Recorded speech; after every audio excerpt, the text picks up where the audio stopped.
les titres, bienvenue à tous. On entame ce journal par le point sur la situation sanitaire en Algérie. Comme chaque après-midi, le comité scientifique de suivi de l'évolution de la pandémie en Algérie a tenu son point de presse. On découvre le dernier bilan avec son porte-parole, le docteur Jamel Foural.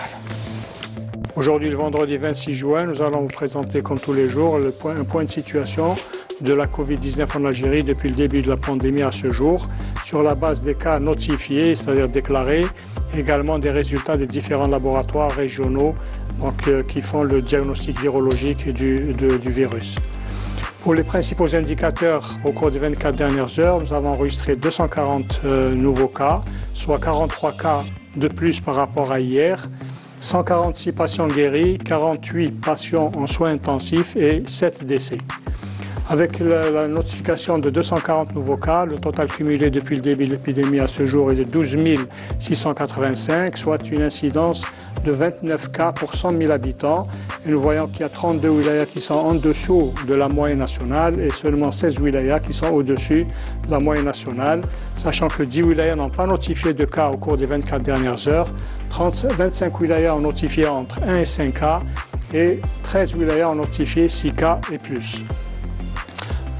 Pour ce qui est des décès, nous avons malheureusement enregistré 7 nouveaux décès, ce qui porte le total cumulé des décès à 885.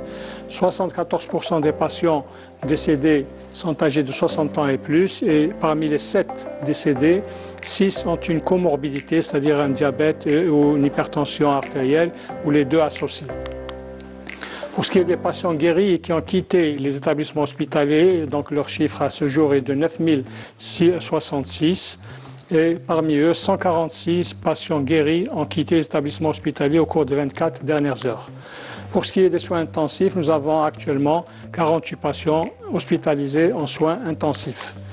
Comme toujours, nous terminons toujours par des messages de sensibilisation en disant que la situation épidémiologique actuelle nécessite de la part de tous les citoyens de rester vigilants, de respecter les mesures d'hygiène et de prévention générale et surtout également les règles du confinement et porter obligatoirement un masque de protection.